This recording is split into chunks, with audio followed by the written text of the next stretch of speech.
My fiancée said my job wasn't impressive enough, so I let her walk. Got promoted, and she asked me to lunch 6 months later. I'm a 29-year-old guy, and I thought I had my whole future figured out. I had a steady job and a small apartment I loved, and most importantly, a fiancée I couldn't wait to build a life with. Her name was Emma Smart, charming, ambitious, the kind of woman who could walk into a room and make everyone pay attention. I used to think I was lucky just to be chosen by her. When I proposed, it was nothing flashy, just a quiet evening. On the balcony, fairy lights, her favorite wine, and the same song we danced to on our first anniversary playing softly in the background. For a second, everything felt right. She smiled, said yes, and wrapped her arms around me. But even as she did, I swear there was something in her eyes, something hesitant. Okay, I'm almost disappointed. I brushed it off, telling myself I was imagining things. But that week, she started acting. Different little things at first. She'd sigh when I mentioned work, roll her eyes when I got home tired. She looked up from her phone and said, "Don't you ever get bored doing the same thing every day?" I laughed it off, thinking she was teasing. But the tone? It wasn't playful. It was sharp, detached, like she was evaluating me, not talking to me. The night before we told our families about the engagement, I caught her staring out the window, quiet and distant. When I asked what was wrong, she smiled and said, "Nothing. I just want to make sure we're on the same path." I didn't know what that meant back then, but I'd soon find out that the same path didn't mean love. It meant status. And that realization would break something in me I didn't even know could be broken. The first few weeks after the proposal felt off. Emma still wore the ring, still said "I love you," but her words started to sound more like routine than emotion. It was in the small moments, like when I told her about a funny bug I'd fixed at work. She smiled politely before changing the topic to her coworker's promotion. "Mark just became a team lead," she said one night, scrolling through Instagram. "He's our age, but he's already managing 12 people. Isn't that crazy?" I laughed awkwardly. "Yeah, that's great for him." She didn't look up. "You've been at your company for, 4 years? Don't they have promotion opportunities or something?" Her tone wasn't curious. It was critical. I remember staring at her, realizing she wasn't asking, she was judging after that. Comments like that became constant background noise. "You're so comfortable," she'd say with that subtle smile that didn't reach her eyes. "Or you should talk to people in higher positions. It's all about networking, you know." I told myself she meant well, that she wanted the best for me. But deep down, I knew it wasn't about me. It was about the image of me she wanted to present to the world. One evening, I came home early with takeout, hoping to surprise her. She was on the phone with a friend, laughing. I didn't mean to eavesdrop, but I heard her say, "He's amazing, but sometimes I wish you were more ambitious, you know, like Mark or Tyler." I stood frozen in the doorway holding the food, feeling like an accessory being compared to better versions. When she saw me, her smile faltered. "Oh, you're home early," she said, her voice tight. I just nodded, sat down, and ate in silence. That night I realized her love came with fine print, and for the first time, started to wonder if I'd ever be enough for her. A month later, Emma invited me to dinner with her friends. All well-dressed, confident professionals who talked like life was a competition. I remember standing in front of the mirror, adjusting my shirt, when she walked in and looked me up and down. She said, "Maybe wear something a little sharper. You know, they're a pretty successful group." It stung a little, but I'd changed anyway. I told myself it didn't matter, just wanted to make her proud. The restaurant was one of those sleek, dimly lit places where everything smelled expensive. Her friends laughed loudly, talked about work trips, company cars, and promotions like it was currency. I mostly stayed quiet, not because I was shy, but because every word out of their mouths reminded me of how small I must have looked in her world. Then it happened. One of her friends, a guy named Dylan, asked, "So what do you do, man?" Before I could answer, Emma jumped in. "He's in IT, the tech guy who keeps everyone's systems alive." She laughed like it was a punchline. The others chuckled politely, and I smiled through it, pretending it didn't sting. But inside, something cracked. Later, when we were leaving, I said quietly, "You didn't have to say it like that." She rolled her eyes. "Oh, come on, it was a joke. You're being sensitive." "Would you have laughed if someone made that joke about your job?" I asked. She didn't respond. She just looked away, her jaw tightening. The silence on the drive home was heavier than any argument. That night, as I lay next to her, staring at the ceiling, realized something I hadn't wanted to admit. Emma didn't admire me anymore. She tolerated me, and that realization changed everything. Because once respect leaves, love starts to rot. A week after that dinner, Emma asked if we could talk seriously. Her tone was calm but rehearsed, like she'd practiced this speech in her head 100 times. We sat on the couch, her hands folded neatly on her lap, mine clenched together. She started softly. "You know I love you, right?" That's how every painful conversation starts, with a cushion before the blow. "Of course," I said. She took a breath. "I just need to feel like we're growing together. Comfortable where you are? And that's fine. But I want a future that feels ambitious." I frowned. "Ambitious, how?" "I mean," she hesitated, searching for the right words. "You could do more. You're smart, but you don't act like it. You don't push yourself. I just want to feel proud that the man I'm marrying is chasing something bigger."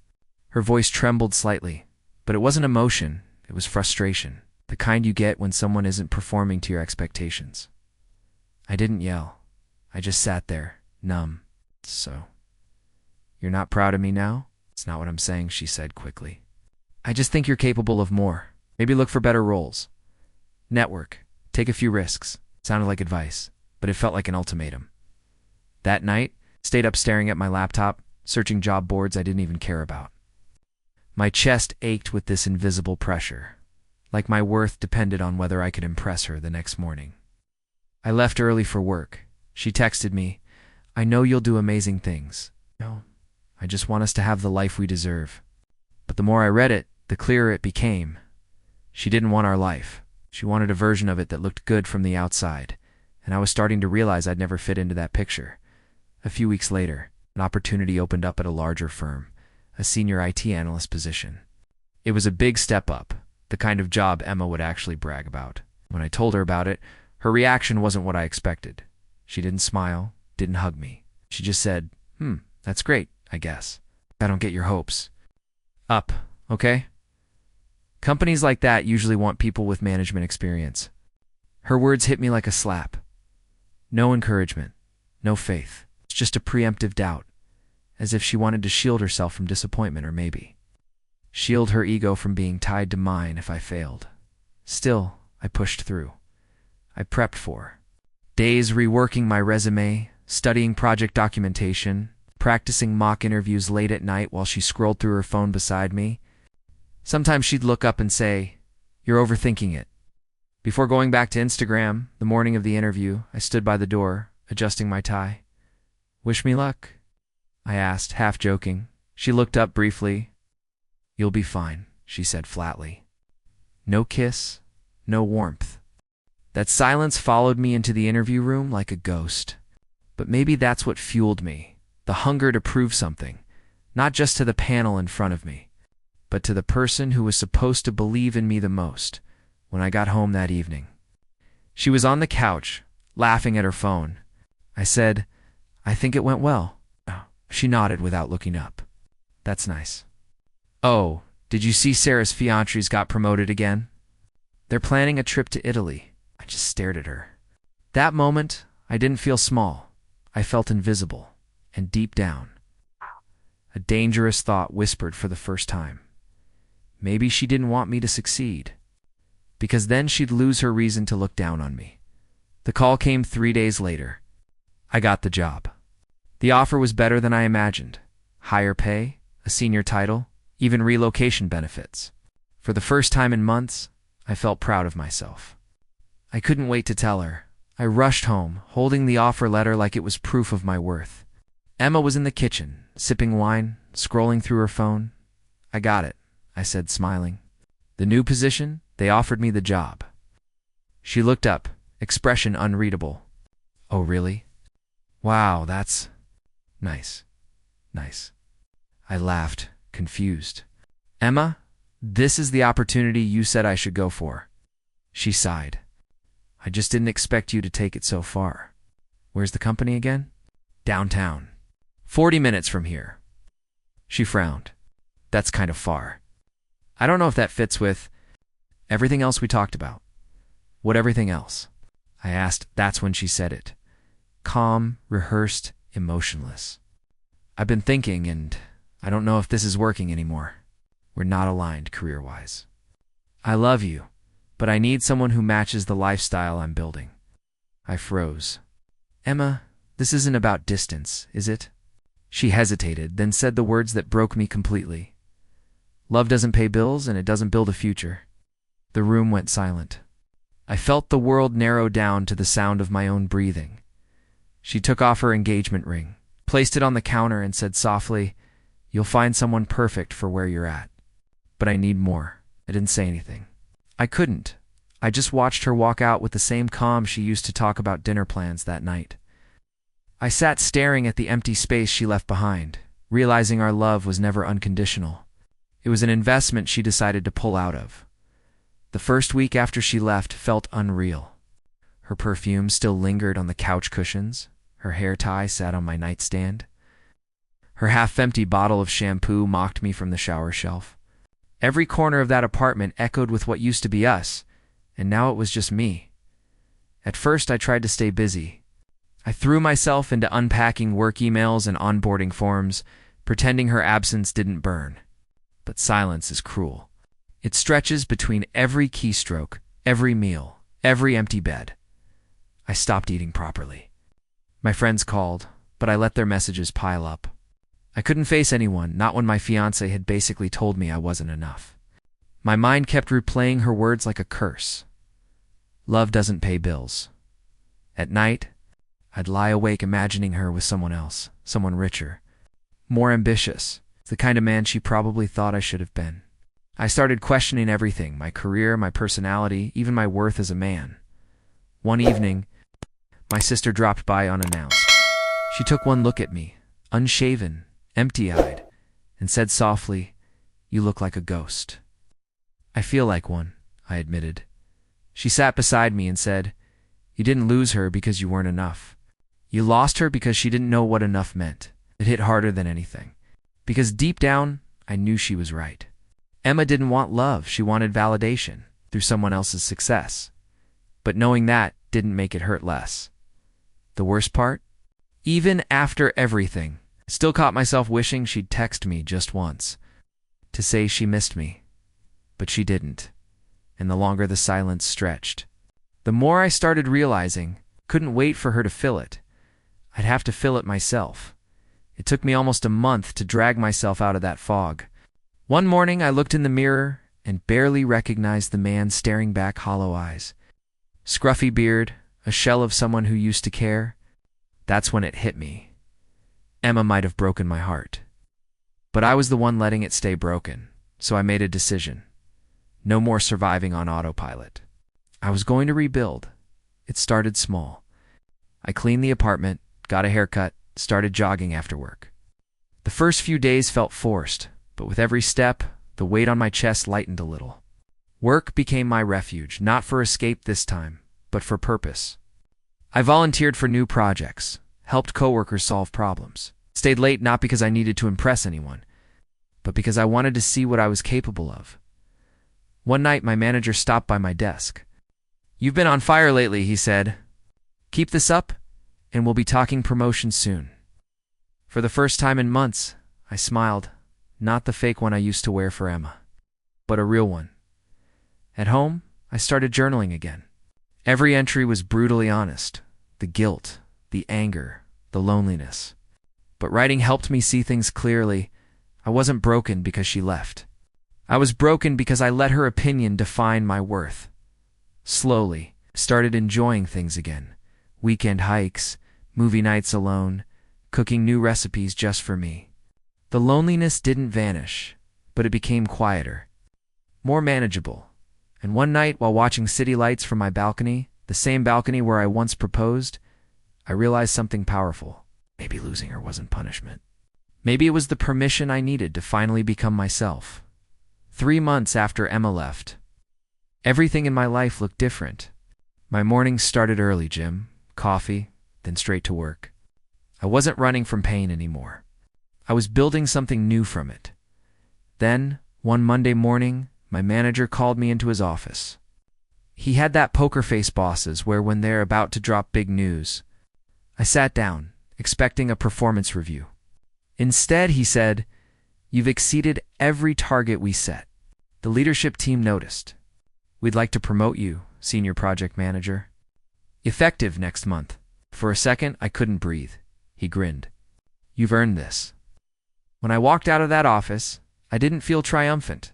I felt grounded. For the first time in years, I wasn't chasing anyone's approval. This achievement was mine. Entirely mine. That evening, I drove straight to the dealership and bought the car I'd always wanted. The same one Emma once said was unrealistic for your budget. As I ran my hand along the hood, I smiled to myself. Not out of spite, but pride. Later that night, I sat on my balcony again, the same place I once got down on one knee. But now, the silence didn't ache. It felt peaceful. I thought about how success hits differently when it's not about proving someone wrong, but proving yourself right at work. People started treating me differently, not because of the title, but because of the confidence I carried now, the quiet kind that comes from knowing your worth. But life has a funny way of testing your peace, because just when I thought I'd closed that chapter forever, I got a text. From her 6 simple words that made my heart stop. "Hey, can we grab lunch sometime?" I stared at my phone for a long time, rereading that text. "Hey, can we grab lunch sometime?" 6 months of silence, and suddenly she wanted to talk. Part of me laughed, a hollow, disbelieving laugh. Another part of me felt that old ache stirring again. Like a wound I thought had finally healed. I typed out a dozen replies and deleted them all. "Why now? What do you want, Emma?" Eventually I just wrote, "Sure, when and where?" She replied almost instantly, like she'd been waiting. Friday. That Italian place near your old office? That message hit harder than I expected. Our place. Odd. The same restaurant where she once teased me for being the IT guy. In front of her friends. The week leading up to that lunch felt surreal. My coworkers noticed I was quieter than usual. I wasn't nervous. I was curious. Curious about what version of me she expected to find.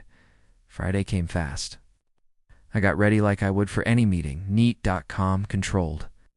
No emotions to prove, just closure to earn. As I drove to the restaurant, memories flashed, the proposal, the laughter, the humiliation, the night she left. By the time I parked, all that nostalgia had turned to clarity. She was already seated when I walked in, waving with a cautious smile. Same perfectly styled hair, same expensive perfume, but something in her eyes had changed. Softer, maybe even uncertain. "Wow," she said, standing to hug me. "You look amazing." I smiled politely. "Thanks, you too." The waiter brought water. She stirred her straw nervously before saying, "It's been a while, huh?" Leaned back, calm and unreadable. "Yeah, it has." Inside, I knew this wasn't just a catch-up lunch. She wanted something. I just didn't know what yet. She looked the same, but the energy between us was completely different. The Emma who once made me feel small now seemed unsure of herself, like she was testing the waters of a version of me she didn't recognize anymore. So, she began, smiling too sweetly. "How have you been?" "Good," I said simply. "Work's been busy. Got promoted a while back." Her eyes flickered, that familiar flash of surprise and envy, quickly hidden behind another forced smile. "That's amazing. I always knew you had potential." Potential. The same word she used to guilt me into chasing dreams that weren't mine. I nodded. "Yeah, it's been good. Different, but good." She leaned forward, voice soft. "I've thought about you a lot, you know. I miss us." I sipped my water, watching her carefully. "You miss me, or the version of me that was still trying to impress you?" Her smile faltered. "That's not fair." "No," I said calmly. What wasn't fair was being treated like a placeholder until something shinier came along. For a second, the mask cracked. She looked down, fingers tracing the rim of her glass. I made mistakes. I was scared. Everyone around me was moving up in life, and I didn't want to fall behind. There it was, the truth, plain and pitiful. I nodded slowly. You didn't fall behind, Emma. You just fell away from what mattered. She looked up, eyes glistening. You think we could ever start over? I smiled, not cruelly, but with peace. Hey, you were right back then. I did find someone who matches my ambition. Her face brightened slightly. Really? Who? I leaned back, the smallest smirk tugging at my lips. Me. The silence that followed was heavy, honest, freeing, and for the first time, I realized I didn't need her closure. I'd already given it to myself.